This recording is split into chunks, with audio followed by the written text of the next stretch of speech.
nombre es Mirta Muñiz Castillo, soy consultora del programa GFP Subnacional de la Cooperación Suiza SECO, implementado por Basel Institute on Governance.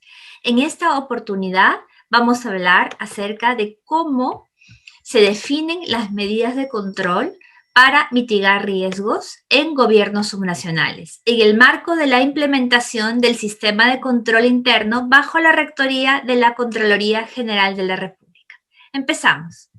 Vamos a ver, aquí ya tenemos una relación de riesgos a mitigar, cómo se haría el análisis de causalidad, algunas pautas para definir las medidas de control y para elaborar el plan de acción anual y, como siempre, los siguientes pasos. En primer lugar, ¿qué es la gestión de riesgos? Es un proceso que tiene varias fases y que nos va a permitir evaluar los riesgos e implementar estrategias para prevenirlos o reducir sus efectos negativos en caso de ocurrir. De este proceso hemos estado avanzando en los anteriores videos y ahora vamos a enfocarnos en la respuesta a los riesgos. Ya tenemos una relación de riesgos que han sido valorados y han sido comparados con el nivel de tolerancia y vamos a ver la respuesta. Esto está en el paso 3 del eje de gestión de riesgos de la directiva vigente. Entonces, también hemos visto en los videos anteriores que los riesgos se identifican a nivel de productos y que los productos se incluyen de manera progresiva la gestión de riesgos y que ya tenemos riesgos que van a ser mitigados. Introducimos ahora el concepto de descripción del riesgo. ¿Qué nos dice? Nos dice para un riesgo determinado cuál sería su efecto y cuál sería su causa. La relación entre riesgo y efecto la podemos equiparar a la relación entre producto y resultado específico y producto u objetivo estratégico, en caso del PEI. Entonces, si es que el riesgo está referido al producto, el efecto va a recaer en ese resultado específico o en ese objetivo de acuerdo a la cadena de valor de la intervención pública. Lo que nos corresponde ahora es analizar la parte de abajo, que es la causa del riesgo. Para eso nos sirven algunas preguntas guía que están en la directiva, que se refieren a factores, situaciones o eventos que podrían afectar el cumplimiento de los objetivos del producto o el cumplimiento de los plazos y estándares del producto. Entonces, estas preguntas nos hacen pensar acerca de las causas de los riesgos. Ahora, ¿para qué hacemos este análisis? ¿Por qué el análisis de causalidad? ¿Por qué? Porque una vez que identifiquemos las causas y los actores que están vinculados a ellas, vamos a definir las medidas de control como esas estrategias, esos procedimientos, esas acciones que van a ir a la causa para evitar que éstas ocurran y de esa manera que no suceda el riesgo. Entonces vamos a prevenir, lógicamente tomando en consideración las competencias de la entidad. Si tenemos la cadena de valor resumida que ustedes ven ahí, estamos hablando que si las causas son internas, estas van a estar principalmente dentro de los procesos que permiten la entrega del servicio, es decir, procesos operativos o misionales o los procesos de soporte. Y vamos a ir ahí a ver qué medidas de control podemos implementar para prevenir, que es el carácter preventivo de la gestión de riesgos. Ahora, ¿quiénes participan en este análisis de causalidad y en la definición de las medidas de control? Son las personas que tienen más conocimiento y experiencia en los procesos, que saben más del producto, y las personas que tienen la información sobre el desempeño en la entrega del producto, que nos va a ser muy útil para ver dónde es que tenemos que entrar con la medida de control. ¿Y cómo lo vamos a hacer? ¿Cómo vamos a trabajar esas personas? ¿Cómo vamos a hacer con talleres participativos? También entrevistas y en algunos casos panel de expertos si necesitamos una opinión muy especializada de algún proceso. Esto está enmarcado también dentro del cuestionario de evaluación anual que está en la directiva, ¿no? Acerca de quiénes deben participar y con qué herramientas. Muy bien, veamos dos ejemplos. El primero, que compete a los gobiernos regionales, se refiere al producto niños con vacunas completas. Teníamos que un riesgo era que las vacunas podían ser aplicadas en forma parcial con menos dosis de lo requerido o menor número de dosis de lo requerido. Entonces, podemos identificar como ejemplo dos causas. Una causa es que haya desconocimiento de los padres de familia sobre la necesidad de completar las dosis. de repente fueron una vez y esta vacuna en particular requiere 2 dosis, entonces fueron una vez y no regresaron porque no conocían, no sabían. Otra causa puede ser que haya problemas en el registro de las vacunas que han sido aplicadas. De repente este registro está desactualizado. Entonces, si tenemos estas dos, pueden haber más, pero el ejemplo estoy poniendo dos, veamos qué actores están involucrados. En el primer caso, el desconocimiento de los padres de familia. En el segundo caso, si creemos que un problema está en la fuente primaria, donde primero se registra la información, estaríamos hablando de los establecimientos de salud. En el primer caso, los padres de familia son actores externos al gobierno regional. En el segundo caso, no. Entonces, primero vamos a pensar si es interno o externo. Si es que es externo, el siguiente paso sería: ¿compete al gobierno regional hacer algo al respecto? Y aquí la respuesta sería sí. Entonces vamos a proseguir y vamos a ver cómo podríamos plantear las medidas de control a partir de las causas. Entonces, en el primer caso, si hay desconocimiento, lo que necesitaríamos son campañas de orientación, por ejemplo. En el segundo caso, si el problema es el registro desactualizado, entonces necesitamos que ese registro esté actualizado no ahora, no mañana, sino de manera permanente. Entonces, para eso, en el primer caso, podríamos poner una medida de control, verificar la ejecución de las campañas de orientación sobre la importancia de las vacunas. Verificar la ejecución de las campañas. En el segundo caso, podríamos pensar en supervisar el registro actualizado de las vacunas.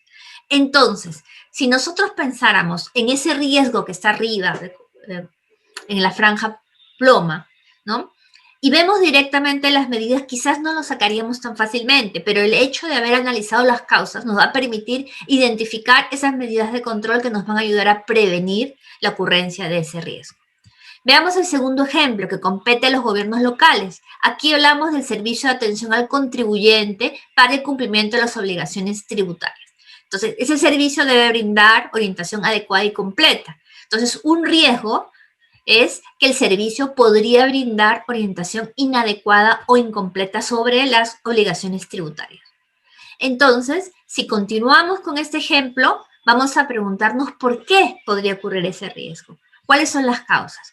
Podemos plantear dos. Una, que hay poca articulación entre personal de distintas unidades orgánicas, de repente no comparten información, entonces el personal de orientación no sabe, no se enteró o no les atienden cuando hacen las preguntas específicas. En el segundo caso, hay un desconocimiento por parte del personal que brinda orientación. Dependiendo de la causa, vamos a ver quién es el actor involucrado. En el primer caso, como involucra varias áreas, de repente podemos pensar que es el mismo servicio de administración tributaria o la gerencia que está más arriba de las áreas involucradas. En el segundo caso, es directamente el personal de orientación quien tiene el desconocimiento. Sin embargo, quien va a hacer algo al respecto está más arriba. Entonces, luego de definidos el actor, en este caso son internos al gobierno local, vamos a ver cuál podría ser la medida de control. En el primer caso, si es que hay poca articulación, lo que necesitamos es que estas unidades orgánicas, este personal, comparte información y que se articulen. En el segundo caso, necesitaríamos que el personal tenga capacitación permanente para que le brinden la información a los contribuyentes. En el primer caso, la medida de control sería verificar la ejecución de las charlas informativas, por ejemplo, una de las posibles medidas de control, para que conversen, interactúen en las áreas, se informen cuando ocurre algún cambio en particular en un área, las personas estén actualizadas. En el segundo caso, podría ser verificar la ejecución de la capacitación permanente, de acuerdo al plan de capacitación. Entonces, aquí también ya tenemos el riesgo y tenemos posibles medidas de control. Si se dan cuenta cómo el haber hecho el análisis de causalidad nos ayuda a definir las medidas de control. Entonces, ahora vayamos un poquito más adelante acerca de la definición de las medidas de control. Para eso es importante considerar algunas pautas. Con respecto a la redacción, generalmente se usan verbos como verificar, supervisar, chequear o aplicar listas de chequeo, inspeccionar o realizar visitas de inspección, evaluar, contrastar información. Luego, con respecto a este tema de información que estábamos viendo, hay que distinguir entre lo que es desconocimiento de lo que es desinterés o poca valoración. Cuando la causa se refiere a desconocimiento, la medida de control va a ser acerca de verificar la realización de alguna actividad para superar ese problema, ¿no? Asistencia técnica o fortalecimiento de capacidades. Si es que la causa se refiere a desinterés o poca valoración, ahí es más difícil, porque no es dar la información, el servidor ya la tiene. Entonces se van a necesitar actividades que generen reflexión o internalización de conductas, y en ese caso se va a necesitar actividades de manera permanente o de manera periódica. Una sola charla no va a ser suficiente. Esto con respecto a desconocimiento y desinterés. Ahora hay que considerar además que muchas veces vamos a seleccionar medidas de control. De repente vamos a encontrar que hay varias causas a un posible riesgo y distintas medidas de control para distintas causas, o incluso para una misma causa hay distintas opciones de medidas de control. Entonces lo que hay que analizar aquí es qué cosa es factible para la entidad. Es decir, qué cosas puede hacer considerando los recursos y la tecnología existente. Si no se puede hacer, hay que reformular la medida de control. Por otro lado, siempre hay un costo, entonces hay que hacer el análisis costo-beneficio. Que ese costo, implementar la medida de control, no supera el beneficio que se espera obtener. Entonces, hemos visto temas de redacción, temas vinculados a la información, a la selección de las medidas de control, y ahora hay que considerar que las medidas de control, por su naturaleza, como su mismo nombre lo indica, son actividades reiteradas en el tiempo, que tienen una frecuencia determinada, no se realizan una sola vez en el tiempo. Entonces, es muy probable que definamos distintas frecuencias según la naturaleza de la medida de control. Sin embargo, también puede ocurrir que se necesiten pasos previos para aplicar una medida de control.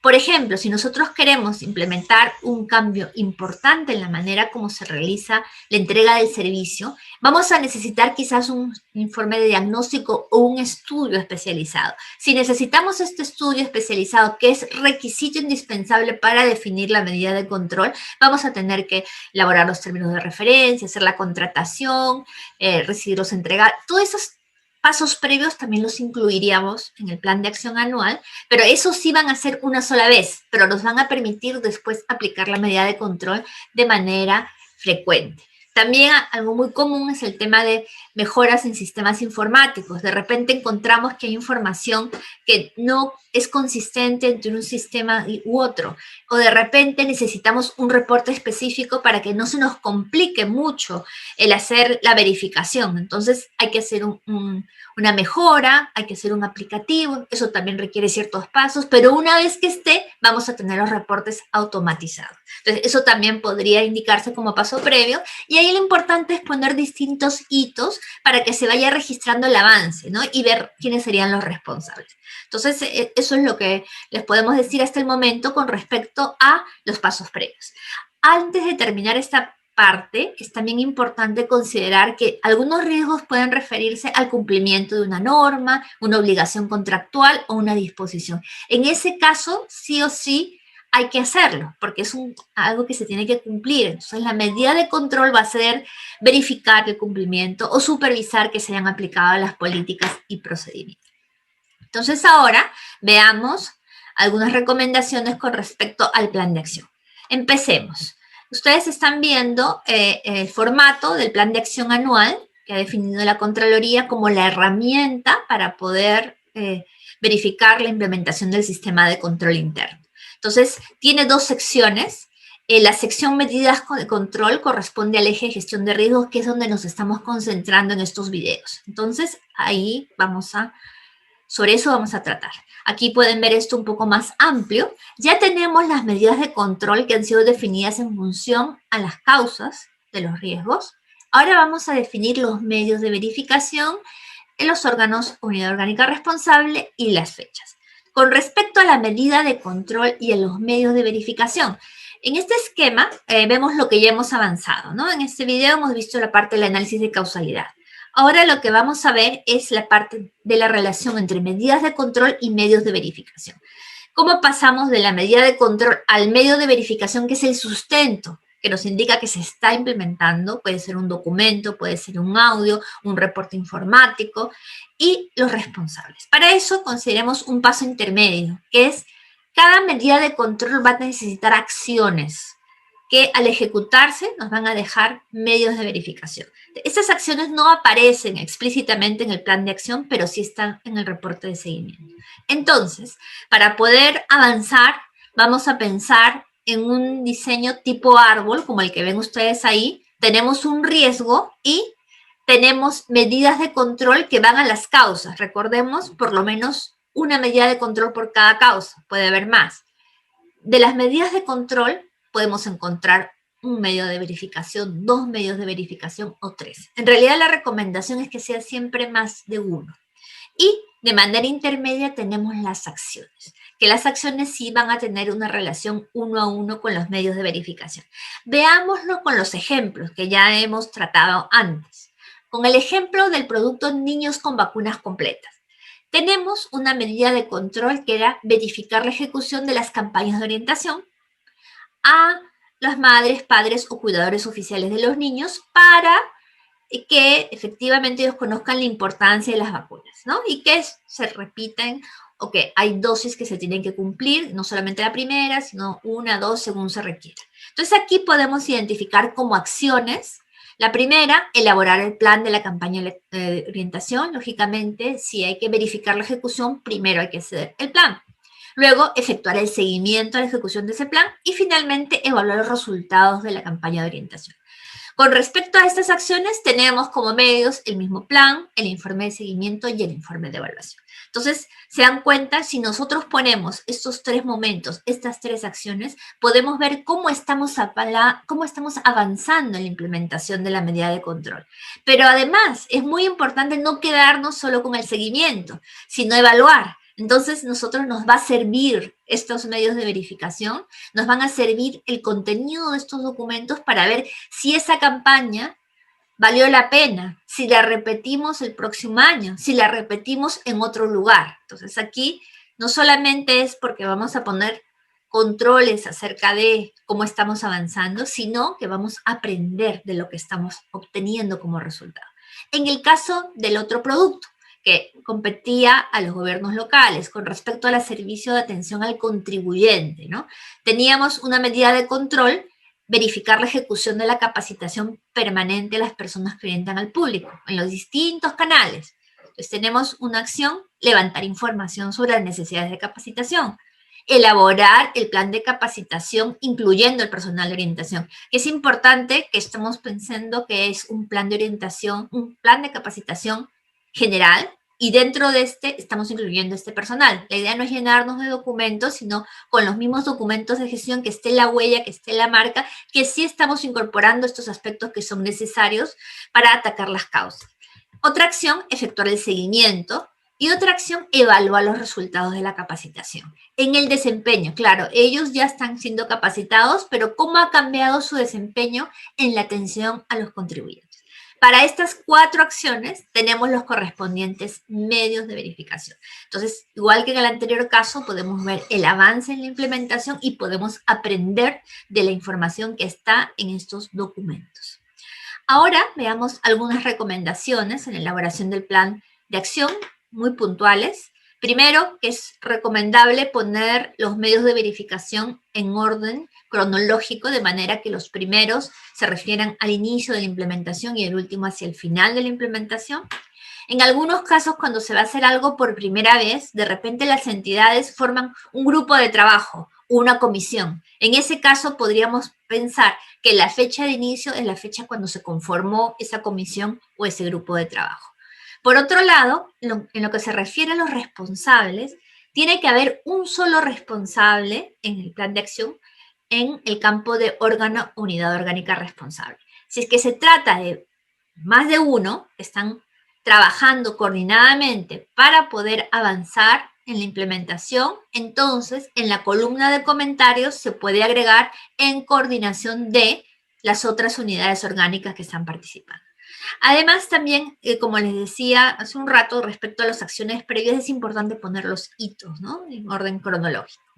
Bueno, otra cosa que también se puede poner en comentarios es la frecuencia, ¿no? De repente ya tienen todo planteado, los pasos previos, y ya están efectuándose las medidas de control específicas, se está ejecutando, y de repente tiene frecuencia trimestral. o bimestral. Entonces, de repente ustedes ponen la primera ocurrencia de ese medio de verificación y en vez de estar poniendo 6 veces, porque es bimestral, pueden poner en donde dice comentarios frecuencia bimestral o trimestral según el caso. Entonces, de esa manera vamos a poder ir avanzando, completando y en realidad este instrumento que es el plan de acción, usarlo en beneficio de la propia gestión. Nos va a ayudar mucho la información que se está generando para aprender, para poder mejorar la gestión. Entonces, como siguientes pasos es importante organizarnos, que se registre y se conserve la información de los riesgos, la descripción de la que hablábamos, efecto, riesgo y causa, y también la información que nos permitió hacer la valoración de los riesgos. Luego, registrar la información de las medidas de control, sobre todo si ha habido este análisis de alternativas y cuál era más factible que la otra. También es importante guardarla. Y finalmente, si ya tenemos el plan terminado, viene lo siguiente que toca es la implementación. Entonces, para eso hay que definir actores y roles para el seguimiento a la ejecución. Probablemente correspondiéndole a los órganos competentes, el órgano de planeamiento, si existe un órgano de seguimiento y evaluación. Entonces, en todo este proceso y en esta preparación de la implementación, es importante mantener involucrados, no solamente en el planeamiento, sino durante todo el año, mantener involucrados a los servidores de los órganos o unidades orgánicas responsables de ejecutar las medidas de control, los que aparecen ahí en el plan como responsables. No digo solamente a quien lidera esas unidades orgánicas, sino a los servidores que son los que trabajan en el proceso. Y esta información que se está generando, procesarla y usarla, para de esa manera aprender y mejorar la gestión de los servicios públicos a favor de la ciudadanía, que es lo que todos queremos. Muchas gracias.